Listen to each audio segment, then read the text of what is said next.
자, 오늘 우리가 함께 살필 것은 성경 읽기인데요. 성경 읽기.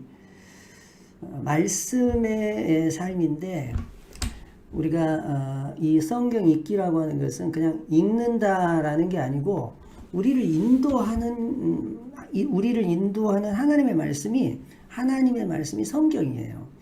그래서 성경을 매일매일 계속해서 읽는 것, 그리고 그 읽는 것을 묵상하는 것, 그리고 그 묵상한 것을 또 암송하는 것, 그리고 그 말씀을 실천하는 생활이 얼마나 중요하냐. 이게 그리스도인들에게 있어서 이런 삶이 무엇을 가져오냐.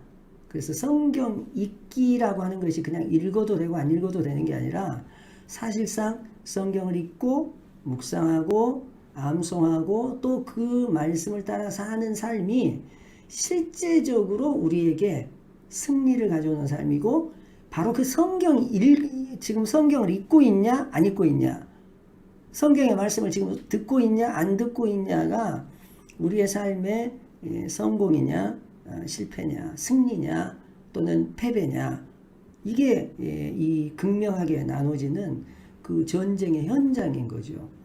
그래서 우리가 이 성경을, 물론 우리가 주일날 예배 시간에도 마찬가지잖아요. 말씀을 듣는데, 말씀을 듣기도 하고 읽기도 하고 묵상하고 또 그것을 암송하고, 그 암송한 걸 또 선포하고, 바로 그 부분에 대해서 오늘 좀 나누려고 합니다. 먼저 마태복음 4장 4절 말씀인데요. 함께 여러분 읽어보면 좋겠습니다. 예수께서 대답하여 가라사대 기록되었을 때 사람이 떡으로만 살 것이 아니요 하나님의 입으로 나오는 모든 말씀으로 살 것이니라, 이렇게 했습니다. 모든 말씀으로 살 것이다. 마태복음 4장 4절의 말씀입니다. 그리스도인들은 말씀으로 산다. 우리의 삶이, 우리가 사는 것이 말씀과 떨어질 수가 없어요. 산다라고 하는 것은 말씀과 동행하는 삶이다. 그렇죠.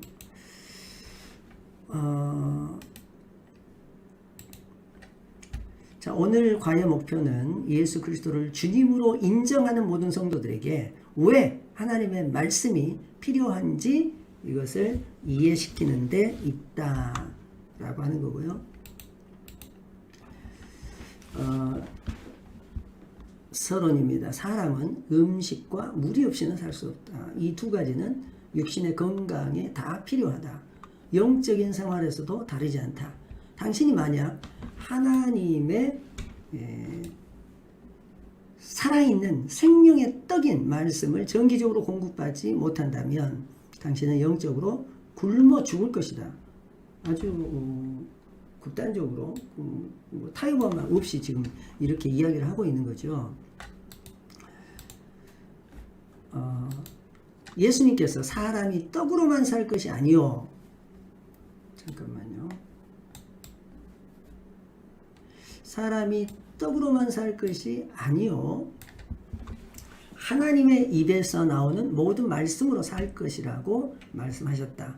예수님께서 이 말씀을 하실 때는 마귀에게 시험을 받고 계셨다.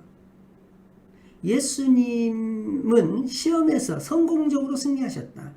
그러나 이 승리는 단순한 의지력을 발휘해서 얻은 것이 아니라 하나님의 말씀을 신뢰하고 사용하는 믿음을 통해서 승리하셨다. 예수님도 그러셨다고 하죠. 예수님도 말씀을 사용하셨고 말씀을 통해서 승리하셨다. 우리는 어떻게 했어요? 당신이 하나님의 말씀을 날마다 즐긴다면 당신은 하나님의 믿음의 여정에 필요한 영양분을 찾게 될 것이다. 그랬습니다.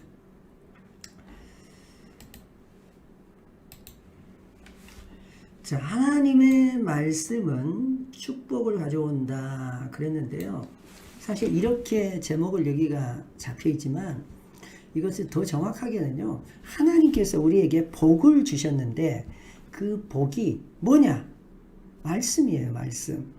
우리에게 주신 복, 우리가 복을 구하잖아요. 우리에게 복을 구하는데 주님께서는 그 복을 우리에게 주신 거예요. 그 형통함을, 평상함을 이 말씀 속에가 다 들어있는 거죠. 하나님의 말씀이 우리에게 뭐다? 하나님이 주신 복이다 이거예요. 그래서 하나님의 말씀이 그냥 축복을 가져온다라고도 말할 수 있지만 정말 적극적으로는 하나님께서 우리에게 주신 것, 하나님께서 우리에게 복으로 주신 것, 그게 뭐냐? 그 결정적인 복이 뭐냐? 말씀이죠. 여러분, 하나님께서 우리에게 주신 그 복, 핵심적으로는 우리가 예수 그리스도라고도 말할 수 있어요. 이 예수님이 곧 말씀이잖아요. 이 말씀이 기록된 말씀으로서 우리에게 주어진 게 성경입니다. 시편 1편에서 3절 말씀을 보면 우리에게 주신 하나님의 복으로서의 말씀이 어떤 것인가를 설명하고 있는데, 복 있는 사람, 이 복을 받은 사람이죠. 그러니까 하나님이 주신 복을 받은 사람은 누구냐? 악인의 길을 따르지 않는다. 죄인의 길에 서지 아니하고 오만한 자들의 하지 아니하고 오직 여호와의 율법을 즐거워하여. 다른 것은 수식어고요. 여호와의 율법, 하나님의 말씀을 의미하는 겁니다. 지금 여기서는 하나님의 말씀을 즐거워하여 그 율법을 주야로 묵상하는 자가 뭐냐? 복이 있는 사람이다. 그러니까 하나님이 주신 복을 받은 사람은 그 말씀을 받은 사람이죠. 말씀을 받은 사람이 복된 사람이다. 그렇게 말하고 있는 거예요. 지금 이제 다른 말들을 다 빼고 수식어를 빼고 그냥 아주 핵심적으로 말하면 하나님께서 우리에게 복을, 말씀을 복으로 주셨고, 그 복 받은 사람이라고 하는 건 그 말씀을 받은 사람이죠. 말씀을 즐겁게 받는 사람, 그 말씀을 주야로 묵상하는 사람이다. 그렇게 말할 수 있는 거죠.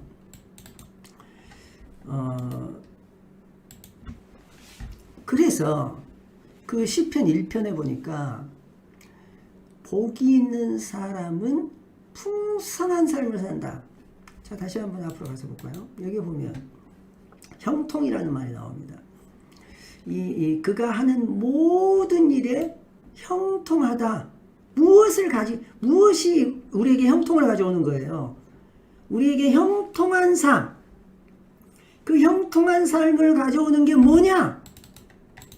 하나님의 말씀이다. 그 말이에요. 그러니까 말씀을 가진 사람이 우리에게 말씀을 주셨는데, 우리가 풍요의 비결, 우리의 삶의 형통의 비결이 말씀 안에가 있는데, 말씀을 떠나서 나는 왜 이렇게 안 되나, 힘드나, 어렵나, 가난하지, 뭔가 막히지, 답답하지. 여러분, 이유는 우리를 답답하라고 주신 게 아니잖아요. 하나님이 그 풍성함을 주셨는데 어디에다 다 담아서 주신 거예요? 하나님의 말씀에다. 마찬가지입니다. 우리에게 그 기쁨이 넘치게 하는 것이 하나님의 말씀이에요. 그 하나님의 말씀, 복이 있는 사람은 기뻐한다. 즐거워하는 사람이잖아요. 즐거워하는 사람, 뭐라겠습니까?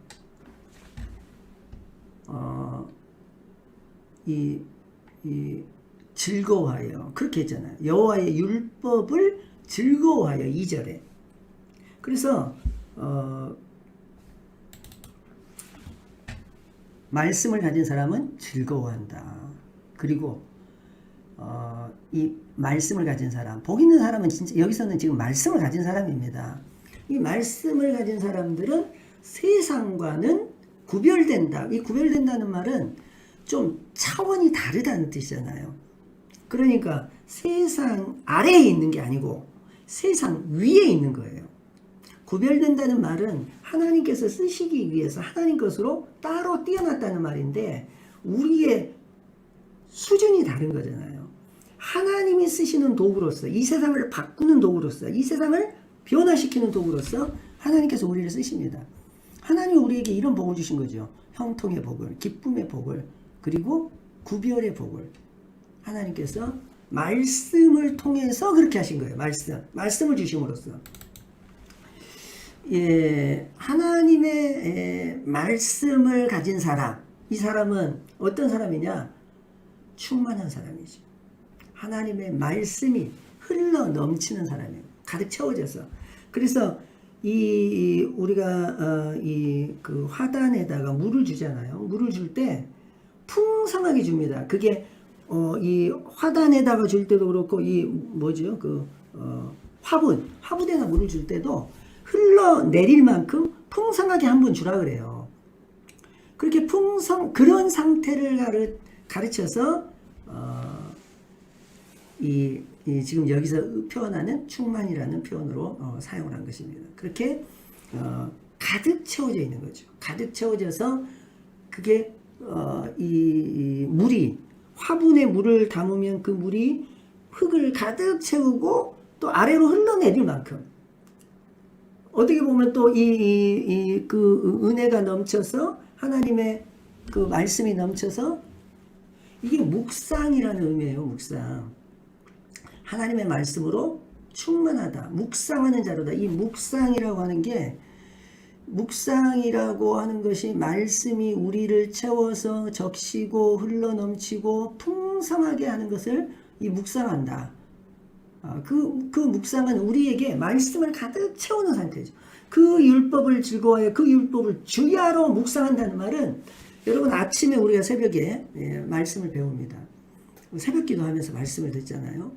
그게 우리에게 마치 화분에 물을 부을 때 그냥 완전히 흙을 적시고 물이 아래로 흘러나갈 정도로 풍성하게 그렇게 이렇게 충만하게 만드는 그것을 가르쳐서 묵상한다. 그렇게 말하는 겁니다. 말씀이 우리에게 가득 채워져서 그게 흘러 넘치고 우리를 누가 건들기만 하면 말씀이 튀어나오는 거죠. 그리고 시냇가에 심은 나무같이 그렇게 철을 따라 과실을 맺는다.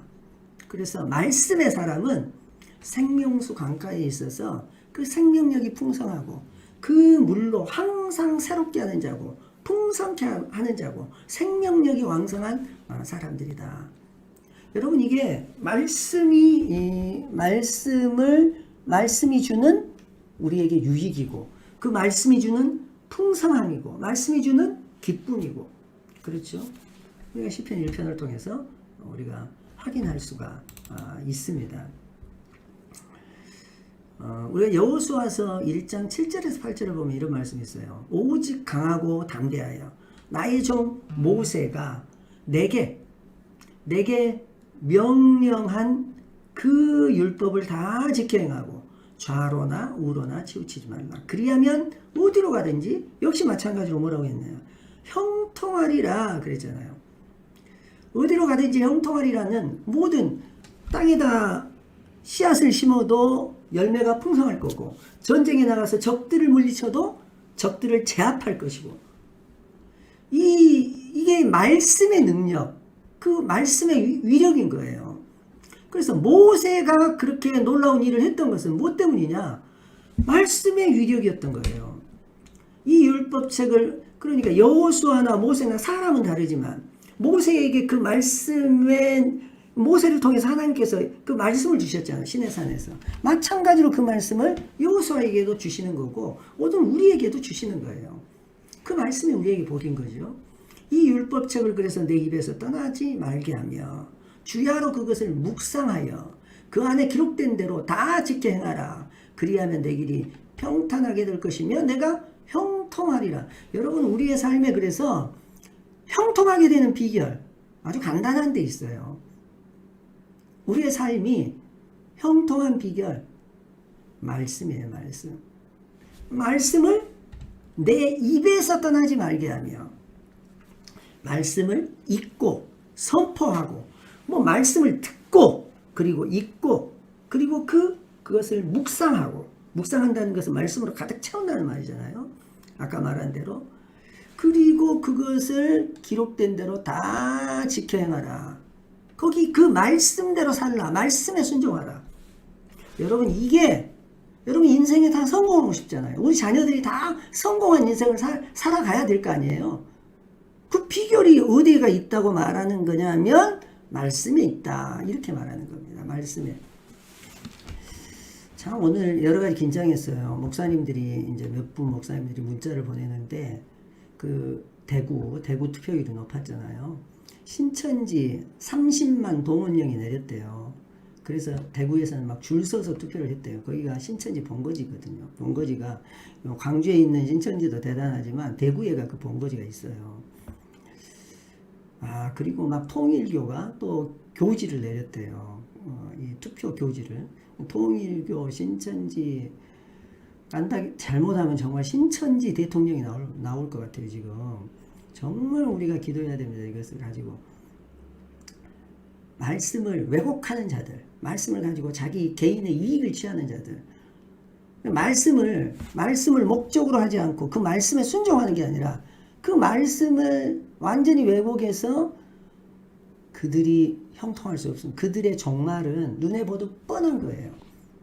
여러분, 말씀이 우리를 인도하고 말씀이 우리의 삶에 정말 하나님이 주신 그 은혜와 복으로서 충만하게 채워서 그 말씀을 통해서 우리에게 하나님께서 뭘 주시느냐? 형통함을 주시는 거죠.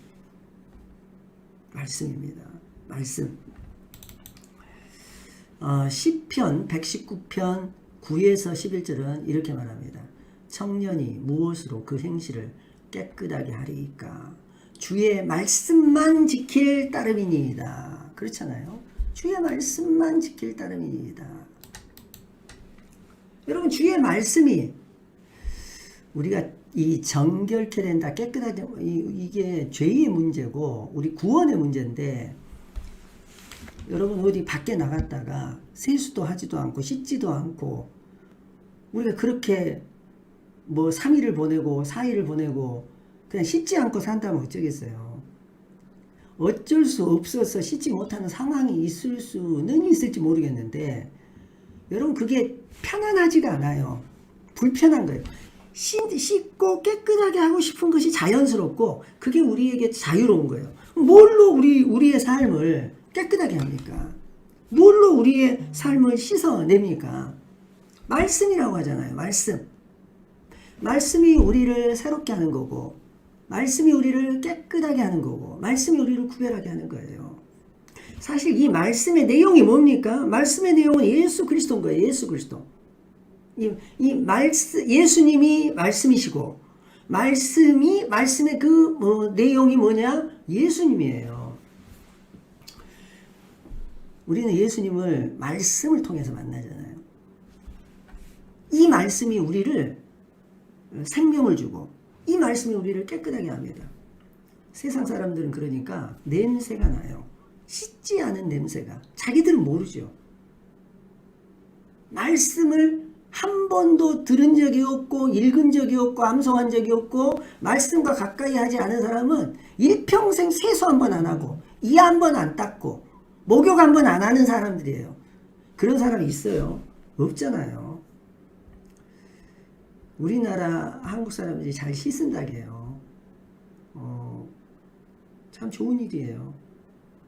한국 사람들은 냄새가 안 납니다. 물론 그 유전적인 영향도 있다 그러는데 잘 씻는 민족이에요.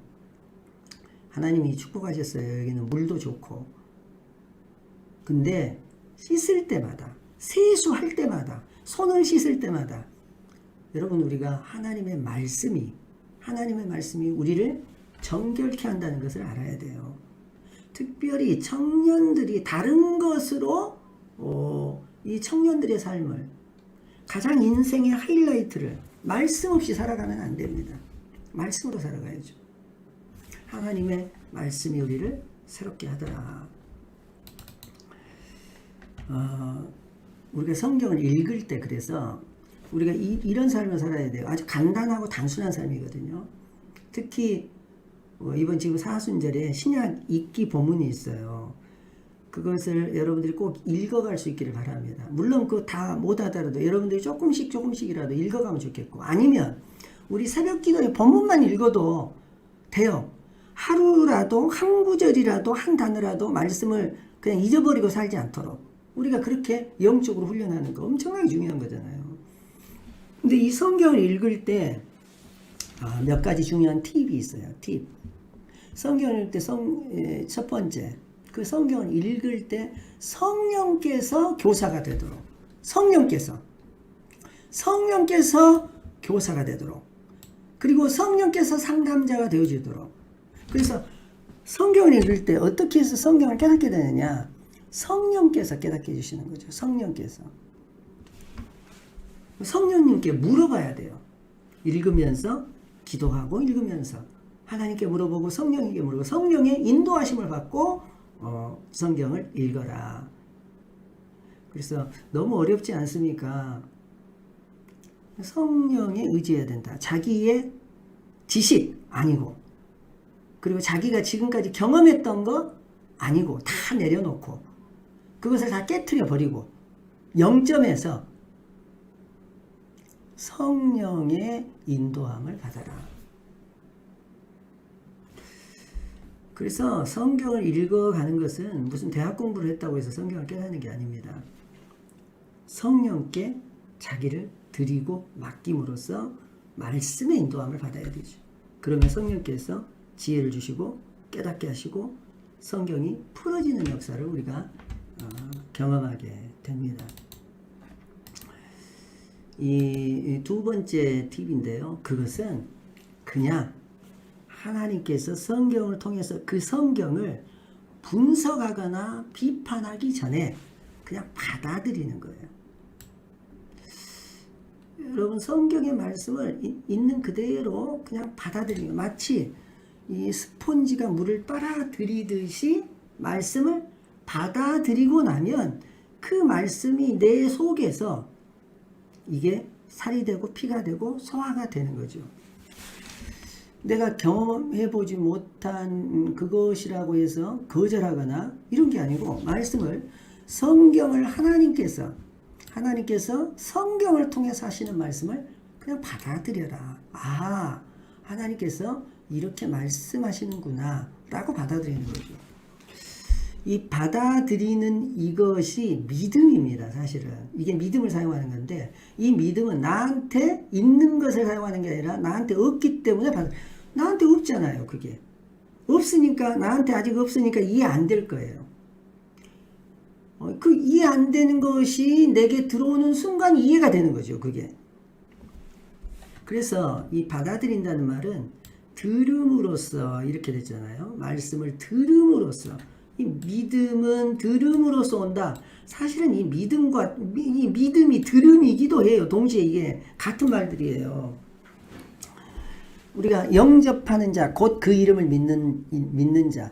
영접한다는 것은 받아들인다는 거잖아요. 그 받아들이는 것이 곧 믿음이고, 이 믿음은 또 하나님의 말씀을 듣는다. 듣는다는 것도 받아들인다는 말이에요. 순종함으로써 오는 겁니다. 똑같은 말인데, 이 듣는다는 말은 또 순종한다는 말도 있어요. 이게 받아들인다는 말도, 그냥 받아들인다는 말은 그 말씀대로 살아간다는 말이에요. 말씀이 하나님의 말씀인데 내가 그것을 분석을 하고 이해되기까지 못 살아가는 게 아니고, 하나님의 말씀이니까 그렇게 살아보는 거죠. 살도록 주신, 이해하라고 주신 말씀이기 전에 살도록 주신 말씀이기 때문에 그렇게 살아가면 살아가는 그것이 이해가 되는 거죠. 그게 이해예요. 순종이고 이게. 그래서 하나님의 말씀은 성령께 물어보고 성령의 인도함을 받고, 그 다음에 하나님의 말씀은, 하나님이 성경을 통해서 내게 주시는 말씀은 인정하고 그냥 받아들이는 거죠. 그러다 보면 만약에 이해가 안 된다 그러면 받아들이면서 질문하면 되는 거예요. 그것을. 이 의심한다는 말은 안 받아들인다는 뜻이 아니에요. 의심이 들 수도 있지만 받아들이는 거예요. 그거 상관없잖아요. 하나님의 말씀이기 때문에. 우리가 신뢰하는 것은 하나님을 신뢰하잖아요. 이게 성경 읽는 팁들입니다. 또 세 번째 팁을 말씀을 드린다면, 이것이 자꾸 지금 이쪽으로 해야 되겠네. 이것이 여러분, 성경을 하나님께, 당신에게, 사단에게 큰 소리로 말하라 그랬어요. 그러니까 소리내서 읽어가는 거 참 중요해요. 말씀을. 왜냐? 그 말씀을 읽을 때 그 읽는 소리를 누가 듣느냐? 내가 듣는 거죠. 내 입에서 나오는 하나님의 말씀이, 기록된 말씀이 내 눈으로 들어오고 내 마음으로 들어오고 내 입으로 또 나가면서 내 귀로 또 들어와요. 그리고 그 말씀을 누가 듣느냐? 사단이 듣는 거죠. 우리가 그래서 예배 중에 저는 굉장히 이거 중요한 순서라고 생각해요. 여러분 성경 봉독 있잖아요. 물론 뭐 긴 본문을 읽는 건 아니에요. 그런데 이 성경 봉독을 굉장히 중요하죠. 여러분이 이 성경 봉독 순서가 이게 정말 사단에 대한 전쟁 선포이기도 하죠. 하나님의 말씀이 읽어지고 그게 선포될 때 사단이 떠나가잖아요. 그래서 읽을 때 여러분들이 녹음할 때 한 번으로 녹음하기도 하지만 여러 차례 녹음하기도 해요. 더 잘 녹음하기 위해서. 여러분 그 과정에서 하나님께서 역사하시는 겁니다. 우리 자녀들이 그래서 여러분들이 성경 읽도록 물론 이 그 짧은 문장을 읽는 것을 넘어서서 전체를 읽어갈 수 있도록 하면 너무 좋죠. 이번에 우리 을랑 집사님이 우리 아이들에게 자녀들에게 성경 읽도록 훈련시켰다고 해요. 아이들이 또 따라서 읽어가면서 성경을 쭉 읽어갔다는데 성경을 벌써 나는 그 나이에 성경 못 읽어봤거든요. 근데 벌써 성경을 다 읽도가고 또 읽고 있어요. 여러분 이 부모님들이 교사입니다. 그냥 그게 이해가 되냐 안 되냐를 넘어서 그냥 읽어가면 되잖아요. 순서대로. 그럼 읽다 보면 들어오는 말씀들이 있고 성령께서 하시는 말씀이 있고 그 말씀이 우리 가운데 새겨지면서 그 말씀을 또 반복적으로 읽어가면서 그리고 그것을 읽을 때에 어떤 일이 일어나느냐. 내가 듣고 사단이 듣는 거죠. 그리고 그것을 다른 사람에게 말할 수 있으면 말하는 게 중요해요. 하나님의 말씀을. 근데 우리가 읽지도 않고 들어본 적도 없고 뭐 묵상해 본 적도 없고 암송해 본 적도 없다 그러면 그럼 누구한테 하나님의 말씀을 이야기를 하겠어요. 네 번째 팁은 묵상하라 그랬습니다. 묵상하라. 묵상. 아까 이 묵상은 여러 가지 의미가 있는데 여기에서 말하는 묵상은 우리 속에 가득 채우는 거죠. 이제 여러분들이 상상하면 돼요. 이 묵상이라고 하는 것은 화분에 물을 주는 것과 같아요. 화분에 물을 줄 때 보통 그렇게 말하거든요. 물이 아래로 흘러나올 정도로 흠뻑 한번 주라는 거예요. 흠뻑. 그렇게 말씀이 흠뻑, 말씀에 우리의 마음이 아주 흠뻑 젖어드는 거죠. 여러분들이 비를 요즘에는 이제 아이들이 잘 비를 안 맞는데 우리 어렸을 때 그 비가 오면 비를 정말 흠뻑 맞은 적이 있어요. 머리에서 그냥 옷이 다 젖을 정도로. 그래서 줄줄줄줄 흘러내리잖아요. 그렇게 흠뻑 맞는 거죠. 근데 우리의 그 겉모습이 아니고 우리의 마음 속으로부터 완전히 말씀이 채워져서 그게 줄줄 말씀이 흘러내릴 정도로 그게 묵상의 의미예요. 묵상의 의미. 그래서 말씀을 부으는 거죠. 내 속에 말씀을 부어라. 예. 그리고 다시 여기 지우고요. 다섯 번째 팁은 뭐냐? 반응하고 실행에 옮겨라. 말씀에 반응해라 그랬잖아요. 우리가 설교를 할 때 그래서 아멘이라고 하는 거 참 중요해요. 여러분이 여기 기도 제목을 적을 때 이 아멘이라고 적잖아요. 지금 여러분들이 말씀 들을 때도 마찬가지예요. 우리 오늘은 한미아 전사님만 지금 아멘 아멘 하셨네요. 하실 수 있으면 아멘 아멘 하세요. 그래 집중도 되고 그게 기도 중에 읽은 말씀에 반응하고 들으면서 반응하고 아멘 하는 거고 그 말씀을 반복하는 거고 그 말씀에 네 그렇습니다 이렇게 하는 거잖아요. 여러분들 할 수 있는 대로 아멘으로 반응하고 그리고 그것을 실제로 실행에 옮기세요. 여러분 이 댓글에도 아멘 쓴 것과 안 쓴 것은 차이 많다고 했어요. 여러분들 기도 제목 쓴 것과 안 쓴 것도 차이가 있고 그냥 물론 이거 보기만 하고 듣기만 하셔도 좋지만 그 이상으로 간다면 여러분들이 이 기도 제목도 쓰고 그 다음에 하나님의 말씀이 내게 들려올 때는 거기에 응답하고 반응한다. 그리고 써봐라 그 말이에요. 써봐라. 말씀을 한번 기록해보는 거 굉장히 중요하죠. 말씀 읽기를 통하여 당신의 가슴과 마음에 감동을 주신 것들을 기록하라. 여러분 그래서 설교 노트는요 그냥 설교를 요약하는 게 아니고 여러분들에게 꼭 그걸 하라고 말하는 것은 여러분들에게 들린 말씀을 여러분들이 쓰는 거예요. 목사님이 한 말이 아니고 목사님을 통해서 하나님께서 하시는 말씀, 우리에게 감동을 주시는 말씀을 기록하는 거죠. 그리고 실제 말씀을 써보는 것도 좀, 이게 필사라 그러잖아요. 성경 필사. 한 번 성경을 쓰신 분들은 또 쓰게 되고 또 쓰게 되고 또 쓰게 돼요. 저도 지금 다 필사를 해봐야 되겠다 이런 건 안 해봤거든요. 그 마음을 가지고 구약 처음부터 마지막까지. 근데 우리 교회의 이 성경 필사를 지금 여러 차례 하신 분이 계시잖아요. 우리 김강석 집사님 지금도 필사하시고 있다고 제가 그렇게 들었어요. 이 창세기부터 요한계시록까지. 여러분 이게 장기간에 걸친 건데 우리가 읽는 것도 사실은 어떻게 보면 좀 쉽지 않잖아요. 근데 성경 쓰는 것은 더 어려워요. 어려울수록 더 우리들에게 새겨지는 것은 더 세죠. 성경을 기록하라. 성경 본문을 직접 기록할 수도 있고 성경을 읽다가 내게 주신 은혜를 또 기록하는 거예요. 여러분들이 그래서 이 설교 노트 꼭 할 수 있으면 우리 수요일 날도 마찬가지예요. 주일 날도 우리 교우들이 지금 다 설교 노트 쓰고 계시는데 여러분 나중에 시간이 쭉 지난 다음에 목사님이 무슨 말씀 하셨나가 아니고 하나님께서 목사님을 통해서 주신 말씀들 목사님은 잊어버려도 돼요. 근데 그것들이 기록되어 있으면 그게 나중에 정말 우리 자녀들에게 또는 내 자신에게 좀 훌륭한 영적인 유산이 될 수 있는 거죠.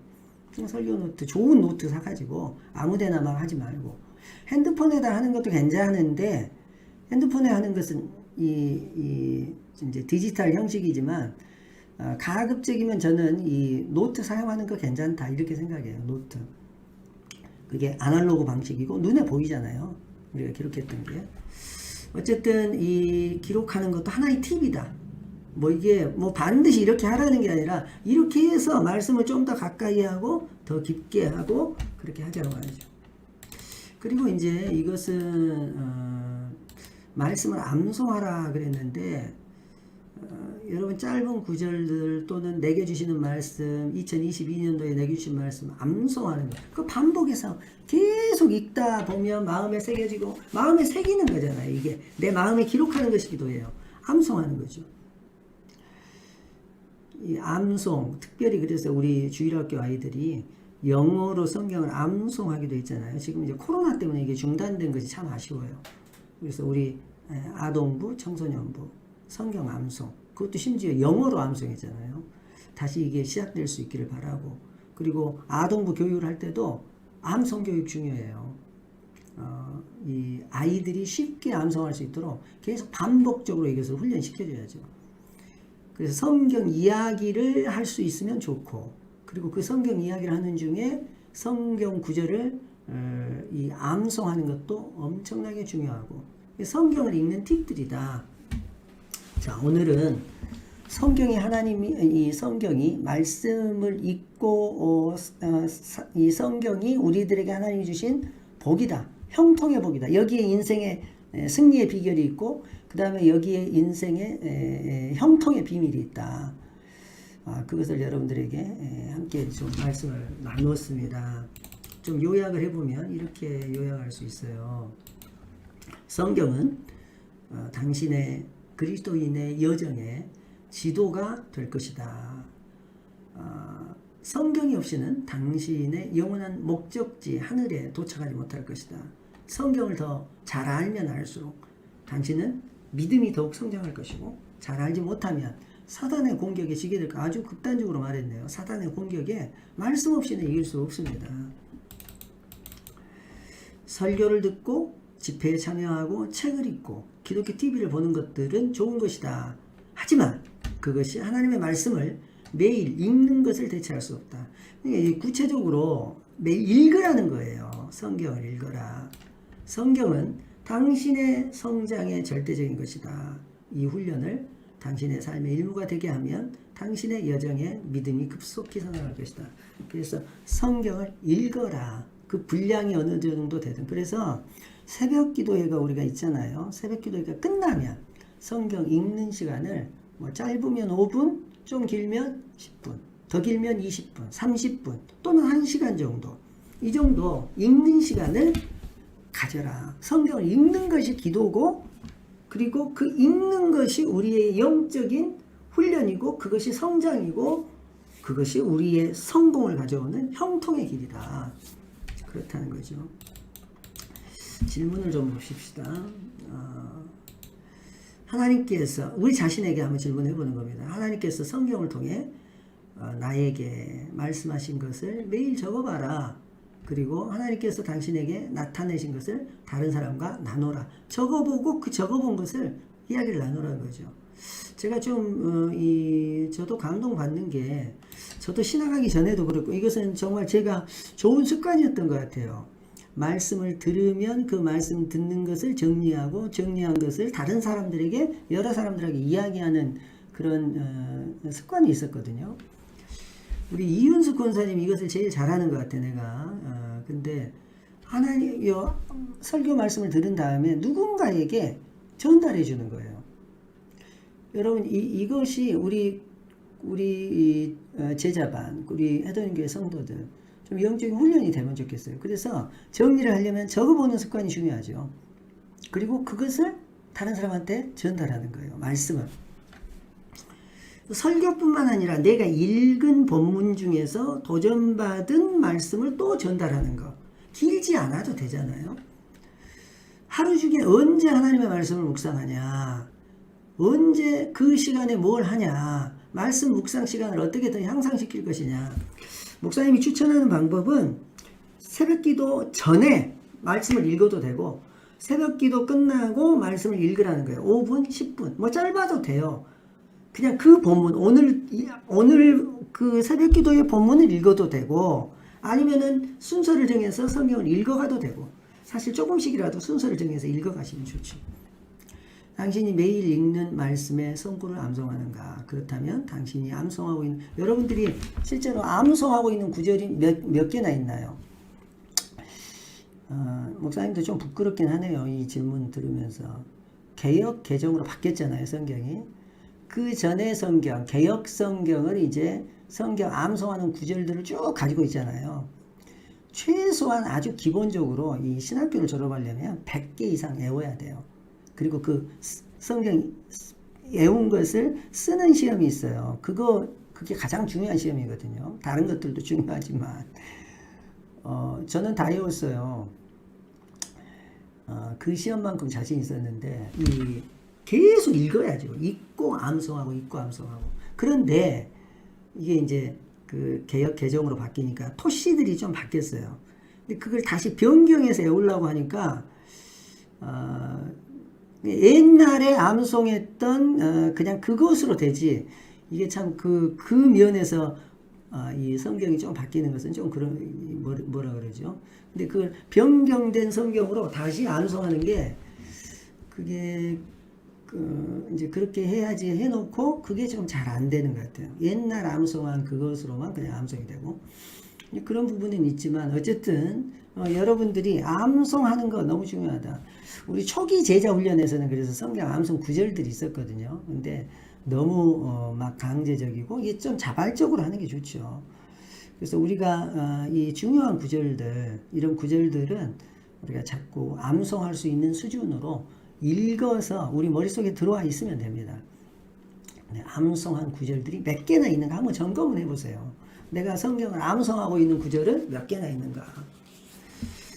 자, 오늘은 여기까지입니다. 성경을 읽는 생활이 얼마나 중요한가. 말씀이 얼마나 중요한지는 우리가 알잖아요. 그 말씀이 중요한 것을 아는 게 아니라 그 말씀을 실제로 읽어야죠. 그렇죠? 읽고 또 그것을 다른 사람들한테 전달하고. 예. 오늘은 여기까지 하겠습니다. 기도합시다.